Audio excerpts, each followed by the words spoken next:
শুনতে পাচ্ছ সবাই? একটু বলো, রেসপন্স করো।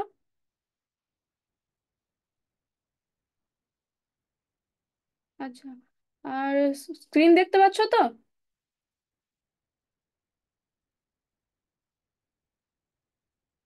দেখতে পাচ্ছ? হাত তোলো যদি দেখতে পেয়ে থাকো, তাহলে হাত তোলো। আচ্ছা, ঠিক আছে। তো আমার নাম চিত্রা দে। আমি আজ এখন থেকে তোমাদের ভ্যালু এডুকেশনের ক্লাসটা নেব। ঠিক আছে, ক্লাস 9 তোমরা, তাই তো? তো ভ্যালু এডুকেশনের ক্লাস নেব। আমরা প্রত্যেক দিন কি করব, ক্লাসটা যখন স্টার্ট হবে, ক্লাস স্টার্ট হওয়ার সময় আমরা ঠাকুর রামকৃষ্ণদেব, মা শারদা এবং স্বামী বিবেকানন্দকে প্রণাম জানিয়ে ক্লাস শুরু করব। ঠিক আছে, এই স্ক্রিনে দেখো, নীল রঙের যে লাইন দুটো রয়েছে, এই লাইন দুটো হচ্ছে ঠাকুরের প্রণাম মন্ত্র। সংস্কৃতে লেখা আছে এগুলো। হ্যাঁ।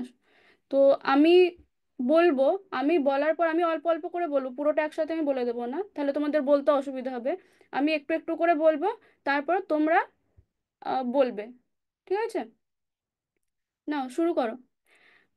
স্থাপকায় চ ধর্মস্য। বলছো? তোমরা শুনতে পাচ্ছ তো?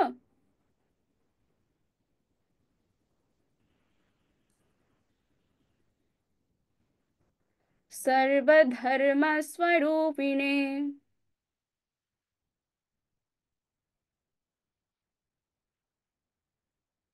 अवतार वरिष्ठाय रामकृष्णाय ते नमः। কি বলছে এই দুটো লাইনে? বলা হচ্ছে যে ধর্মের সংস্থাপক, সর্বধর্মস্বরূপ, অবতার শ্রেষ্ঠ, হে রামকৃষ্ণ, তোমাকে নমস্কার। এই মন্ত্রটা স্বামীজি লিখেছেন, এই মন্ত্রটা। ঠিক আছে, পরেরটা দেখো।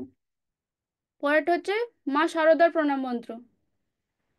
বলবে, হ্যাঁ। যথাগ্নের দাহিকা শক্তি, রামকৃষ্ণে স্থিতা হিয়া,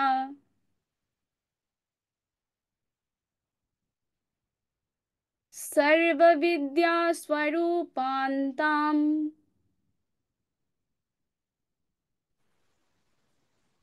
शारदां प्रणमाम्यहम्।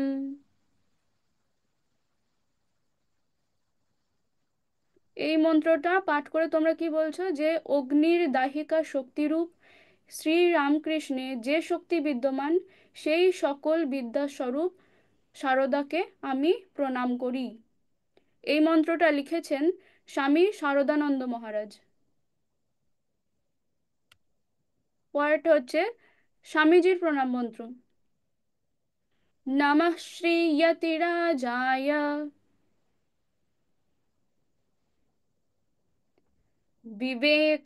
विवेकानन्दसूरये सच्चित् सुखस्वरूपाय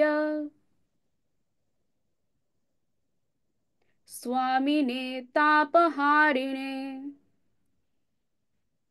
এই মন্ত্রটা পড়ে বলা হচ্ছে যে শ্রীমান সন্ন্যাসী রাজ, সচ্চিদানন্দ স্বরূপ, ত্রিতাপহারী, সর্বজ্ঞ স্বামী বিবেকানন্দকে নমস্কার। মন্ত্রটা লিখেছেন স্বামী রামকৃষ্ণানন্দ মহারাজ। তোমরা এক কাজ করো, এই মন্ত্রগুলো তো প্রত্যেক দিন আমরা পাঠ করব ক্লাস শুরুর আগে। তো সেই কারণে তোমরা লিখে রাখো, খাতাতে লিখে নাও। ঠাকুরের লিখবে রামকৃষ্ণদেবের প্রণাম মন্ত্র করে এই দুটো লাইন, আর সঙ্গে বাংলা অর্থটা লিখে রাখো। প্রত্যেক দিন যখন ক্লাস স্টার্ট হবে, আমিও বলবো, আমার সঙ্গে তোমরাও বলবে। ঠিক আছে, প্রথম প্রথম আমি কেটে কেটে বলবো, যাতে তোমাদের বুঝতে সুবিধা হয়, বলতে সুবিধা হয়। তারপর তোমরাও দেখবে একটা দিন পর শিখে যাবে, দিয়ে একসাথে সবাই বলবো। লিখতে শুরু করো, লিখে নাও এটা। দিয়ে হয়ে গেলে আমাকে একটু রেসপন্স করবে যে হয়ে গেছে বলে।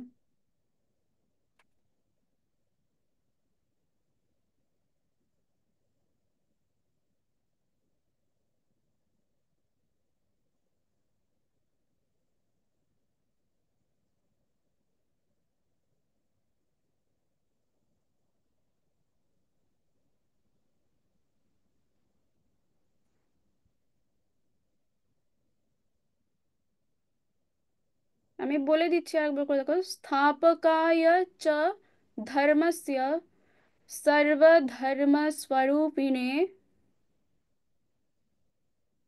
অবতার বরিষ্ঠায় রামকৃষ্ণায় তে নমঃ।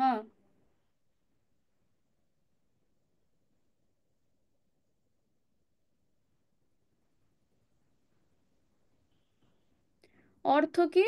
ধর্মের সংস্থাপক, সর্বধর্মস্বরূপ, অবতার শ্রেষ্ঠ, হে রামকৃষ্ণ, তোমাকে নমস্কার।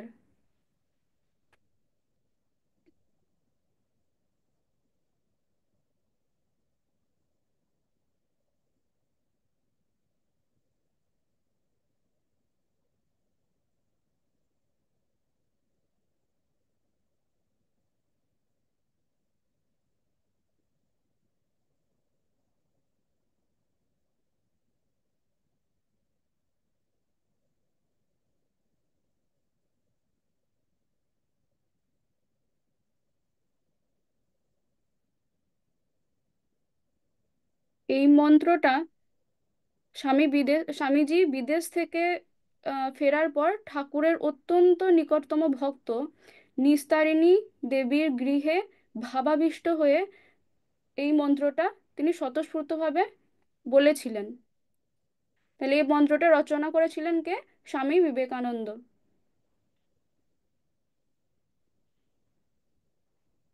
লেখা হয়েছে তোমাদের এই বই পেজটা?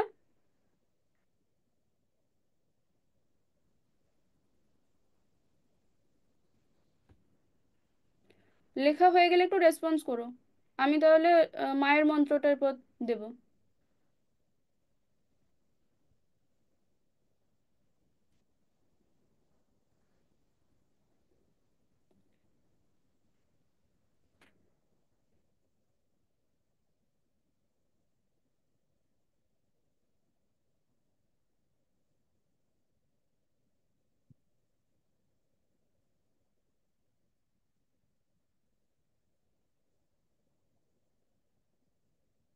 নেক্সট দেখো, সারদা মায়ের প্রণাম মন্ত্র। লেখো, যথাগ্নের দাহিকা শক্তি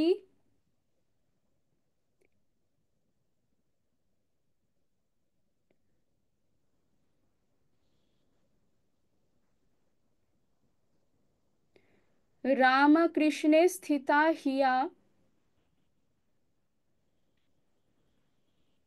सर्वविद्यास्वरूपां तां शारदां प्रणमाम्यहम्।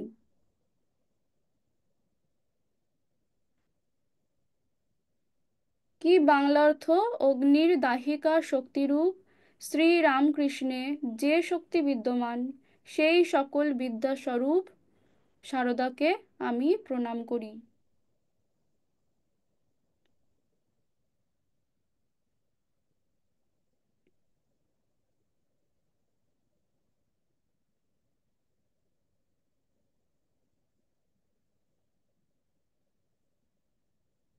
এই প্রণাম মন্ত্রটা লিখেছেন স্বামী শারদানন্দ মহারাজ।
হয়েছে তোমাদের লেখা এটা? হাত তোলো, হয়ে গেলে হাত তোলো। আচ্ছা, তাহলে এরপর দেখো, স্বামী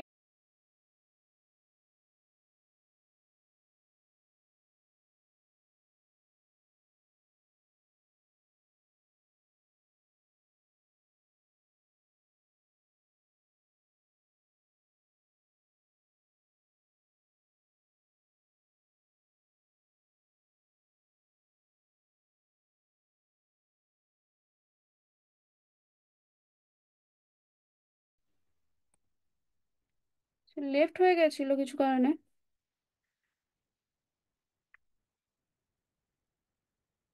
হ্যাঁ, শুনতে পাচ্ছ এবার তোমরা? হাত তুললে একটু আমাকে রেসপন্স করো একটু। হ্যাঁ। তো এরপরে দেখো স্বামীজি প্রণাম মন্ত্রটা। স্বামীজির প্রণাম মন্ত্র বলছে, নমঃ শ্রী যতিরাজায়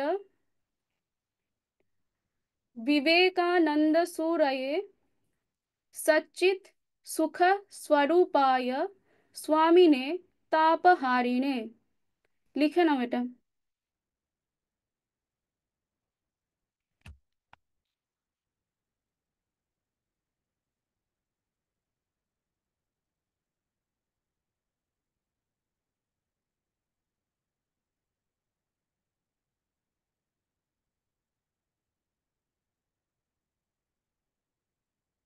অর্থটা কি? শ্রীমান সন্ন্যাসীরাজ সচ্চিদানন্দ স্বরূপ ত্রিতাপহারী সর্বজ্ঞ স্বামী বিবেকানন্দকে নমস্কার।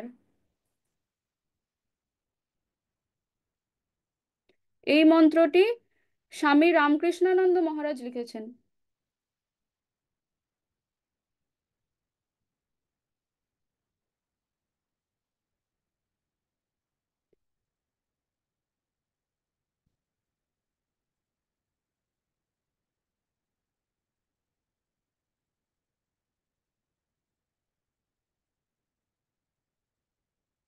লিখে নিয়েছো সবাই এটা?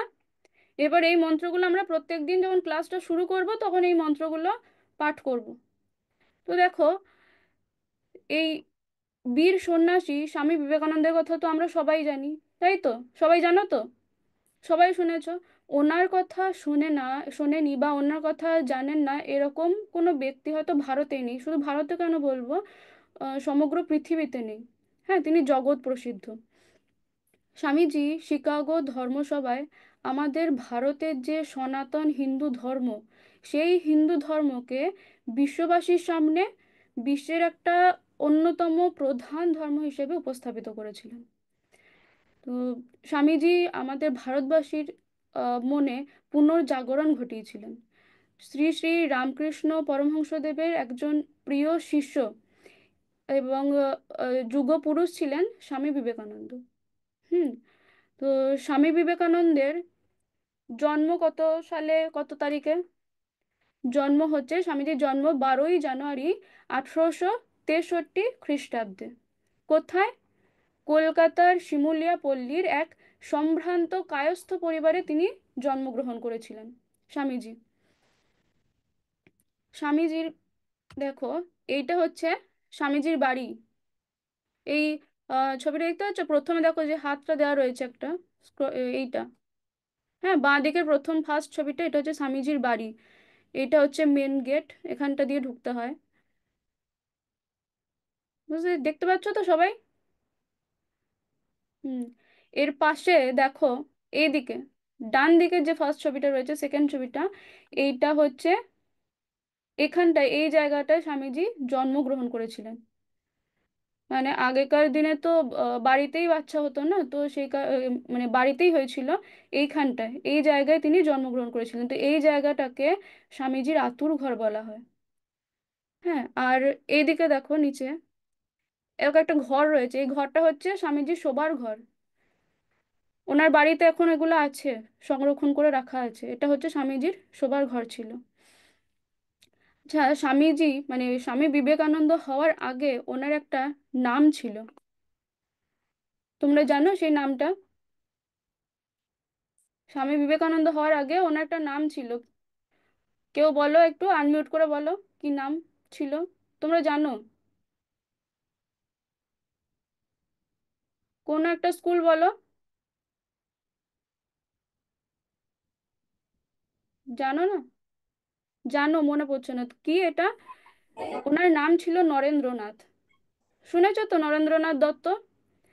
ওনার নাম ছিল নরেন্দ্রনাথ। এবার নরেন্দ্রনাথের জন্মের আগে ভুবনেশ্বরী দেবীর এক ছেলে ছিল আর 4 মেয়ে ছিল।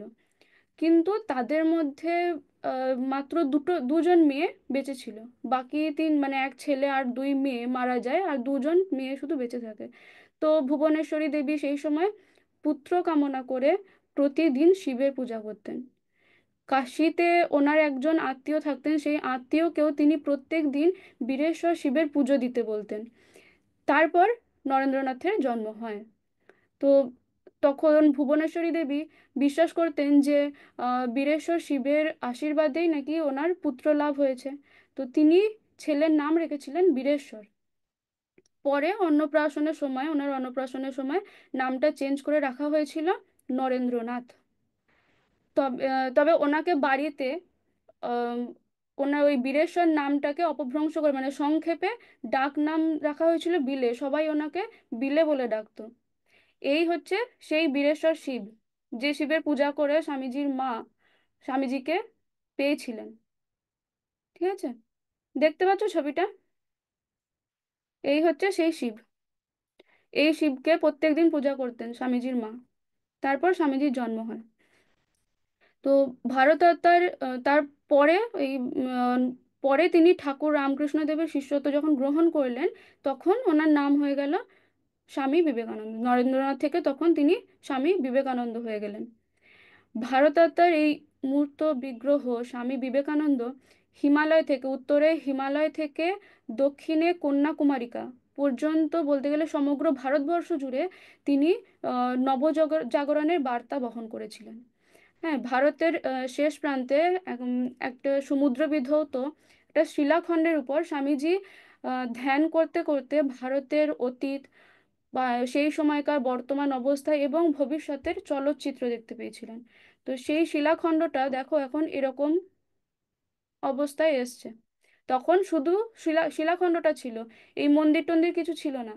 মন্দির এগুলো পরে হয়। স্বামীজি যেহেতু এখানে গিয়েছিলেন, উনি ধ্যান করেছিলেন এখানে, তো সেই কারণে পরবর্তীকালে এই জায়গাটার নাম স্বামী বিবেকানন্দের নাম অনুসারে রাখা হয় স্বামী বিবেকানন্দ রক মেমোরিয়াল। এখন দেখো এখানে মন্দির হয়েছে, কত দর্শনার্থী ঘুরতে গেছে। হ্যাঁ, এটা একটা তীর্থক্ষেত্রে পরিণত হয়েছে। তো এই জায়গাটা, এখানে বসে মানে স্বামীজি প্রথমে এখানে যখন যান, তখন এখানটা শুধু এই পাথর কটা ছিল, এই একটা বড় শিলাখণ্ড ছিল, শুধু আর কিছু ছিল না। তো এখানে বসে স্বামীজি ধ্যান করতে করতে আহ, ভারতের অতীত গৌরব, তারপর সেই সময়কার বর্তমান যে দুঃখ দুর্দশা সেই সবের ছবি, এবং সেই সব পেরিয়ে, ওই দুঃখ দুর্দশা পেরিয়ে যে ভারতের একটা উজ্জ্বল ভবিষ্যৎ আসতে চলেছে, সেটাও স্বামীজি ধ্যান করে দেখতে পেয়েছিলেন। তারপর তিনি ওখান থেকে ধ্যান করা হয়ে যাওয়ার পর উনি লোকালয়ে ফিরে এলেন এবং সবার কাছে কাছে গিয়ে বলতে শুরু করলেন যে ওঠো, জাগো, সুদীর্ঘ রজনী অবসান প্রায়া, ওঠো জাগো ভারতবাসী, আর কতদিন মৃত্যুর ঘুমে আচ্ছন্ন থাকিবে। ওঠো, জাগো, জগৎ সভা তোমারই প্রতীক্ষারত। তিনি বলছেন যে জেগে ওঠো, অন্ধকারাচ্ছন্ন অবস্থা শেষ হতে চলেছে। তাই ভারতবাসীকে তিনি অলসতা দূর করে জেগে উঠতে বলছেন, কাজ করতে বলছেন। ঠিক আছে। তো আহ, তারপর ওনার আশা ছিল কি, যে ওনার তরুণ সমাজ, মানে তোমাদের মতো তরুণ যুবকরা, তরুণ সমাজ পারে ভারতের যে পূর্ব মহিমা, ভারতের যে পূর্ব গৌরব, সেই গৌরবকে ফিরিয়ে ফিরিয়ে দিতে। কারণ কি, তরুণ সমাজের মধ্যে কি থাকে, তরুণদের মধ্যে দেহে থাকে শক্তি, হ্যাঁ, মনে বল থাকে, সাহস থাকে, তেজ থাকে তাদের মধ্যে একটা। তাই নতুন যুগের ইতিহাস রচনার জন্য তিনি বিশেষভাবে তরুণ সমাজকে আহ্বান জানিয়েছিলেন। তো তার আগমনে তমসাচ্ছন্ন অন্ধকারাচ্ছন্ন ভারত কর্মযোগে জেগে উঠেছিল। তো তিনি শুধু যে আম, সেই সময়কার মানুষদের কাছেই পথপ্রদর্শক ছিলেন এরকম কিন্তু না, তিনি আমাদেরও পথপ্রদর্শক। ওনার উপদেশ অনুসারে মানে ওনার যদি বাণী, ওনার উপদেশগুলো তোমরা পড়ো, এবং সেই উপদেশ অনুসারে আমরা কি করতে পারি, আমরা আমাদের জীবনটাকে পরিচালিত করতে পারি। তরুণ সমাজকে আহ্বান জানিয়ে স্বামীজি বলছেন যে হে মহাপ্রাণ, ওঠো, জাগো, দুঃখ, জগৎ দুঃখে পুড়ে খাক হয়ে যাচ্ছে, তোমার কি নিদ্রা সাজে? এসো, আমরা ডাকতে থাকি, যতক্ষণ না নিদ্রিত দেবতা জাগ্রত হন, যতক্ষণ না অন্তরের দেবতা বাইরের আহ্বানে সাড়া দেন। জীবনে এর চেয়ে আর বড় কি আছে? এর এর চেয়ে মহত্তর কোনো কাজ আছে? আমরা আমার এগিয়ে চলার সঙ্গে সঙ্গে আনুষঙ্গিক খুঁটিনাটি সব এসে পড়বে। আমি আটঘাট বেঁধে কোনো কাজ করি না। কার্যপ্রণালী আপনি গড়ে ওঠে ও নিজের কার্য সাধন করে। আমি শুধু বলি, ওঠো, জাগো। তো স্বামীজি বলছেন যে মনের ইচ্ছা শক্তিটাকে জাগিয়ে তুলতে হবে। তাহলেই দেখবে, তার আগে যতক্ষণ না মনের ইচ্ছা শক্তিটা জেগেছে ততক্ষণ তাকে জাগিয়ে তোলার চেষ্টা করতে হবে। তারপর কোনো কাজ আসবে, সেই কাজটাকে তোমাকে করতে হবে। এবার কাজটা করার সময় কি অনেক বাধা বিপত্তি আসবে। তাই তোমরা এখন পড়াশোনা করছো, পড়াশোনা করতে গিয়ে দেখবে অনেক বাধা বিপত্তি আসবে। তো সেই বাধা বিপত্তিগুলোকে কাটিয়ে, সেগুলোকে পিছনে ফেলে রেখে নিজেকে এগিয়ে যেতে হবে। কোনো কাজ করার আগে বিভিন্ন প্ল্যান প্রোগ্রামিং করলাম, দিয়ে তারপর দেখা গেলো কাজটাই হলো না, তাই স্বামীজি বলছেন যে কাজটার মধ্যে ঢুকে যেতে হবে। তারপর দেখবে সেই কাজটার মধ্যে কি থাকতে হবে, সততা, নিষ্ঠা, হ্যাঁ, সতর্ক থাকতে হবে। এইসব থাকলেই দেখবে কার্য একটা কার্যপ্রণালী তৈরি হয়ে যাচ্ছে। তখন অটোমেটিক কার্যটা সাধন হয়ে যাবে। তো শুধু নিজেকে কি করতে হবে, অলসতা দূর করে নিজেকে জাগিয়ে তুলতে হবে। হ্যাঁ, অলসতা দূর করতে হবে, নিজের কাজ যেটা, নিজের যেটা কর্ম, সেই কর্মগুলো করে যেতে হবে। তো এই প্রসঙ্গে একটা বিদ্যার্থীদের একটা লক্ষণ আছে, একটা সুভাষিতম। এটাকে বলা হচ্ছে সুভাষিতম। সুভাষিতম মানে হচ্ছে সু উক্তি। কি আছে, বলছে, কাক চেষ্টা বক ধ্যানম শ্বান নিদ্রা তথৈব চ অল্পাহারী গৃহত্যাগী বিদ্যার্থী পঞ্চলক্ষণম। বিদ্যার্থীদের পাঁচটা লক্ষণ আছে। ঠিক আছে, এই পাঁচটা লক্ষণ কি সেগুলো আমরা নেক্সট দিন আলোচনা করব। আজকে তো তোমাদের টাইম শেষ হয়ে গেছে, 12টা 10 হয়ে গেল। তো এই এখানটা আমরা পরের দিন আলোচনা করব। ঠিক আছে, আজকে তাহলে এইটুকুই থাক। হরি ওম তৎসৎ। শ্রীরামকৃষ্ণার্পণমস্তু।